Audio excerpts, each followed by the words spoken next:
Hi! இன்னைக்கு என்னோட ஸ்டைல்ல மட்டன் குழம்பு எப்படி செய்றதுன்னு பார்க்கலாமா?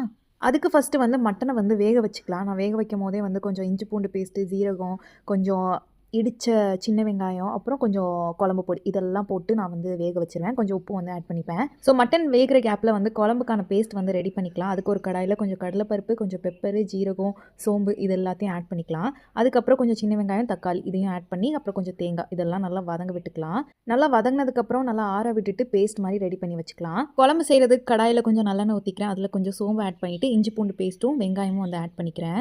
அது ரெண்டுமே நல்லா வதங்கினதுக்கப்புறம் நம்ம வேக வச்சுருந்த மட்டனையும் வந்து அப்படியே ஆட் பண்ணிக்கிறேன். அதுக்கப்புறம் நம்மளுக்கு தேவையான மசாலாஸ்லாம் ஆட் பண்ணிக்கலாம். நான் வந்து கொஞ்சம் குழம்பு பொடி, கொஞ்சம் மல்லிப்பொடி அண்ட் கொஞ்சோண்டு பாக்கெட்டில் வர மட்டன் மசாலா வந்து ஆட் பண்ணிக்கிறேன். இது நல்லா மட்டனோட நல்லா மிக்ஸ் ஆகி வேகிறதுக்கு கொஞ்சம் நேரம் மூடி போட்டு க்ளோஸ் பண்ணி வச்சுக்கலாம். அதுக்கப்புறம் நம்ம அரைச்சி வச்சிருந்த பேஸ்ட்டும் ஆட் பண்ணிட்டு தேவையான அளவு தண்ணி ஆட் பண்ணிக்கலாம். ஸோ அவ்வளோதான், குழம்பு நல்லா கொதிச்சு வந்ததுக்கப்புறம் லாஸ்ட்டாக கொஞ்சம் தாளிப்பு ஊற்றி இறக்கி விட்டுட்டா முடிஞ்சுது.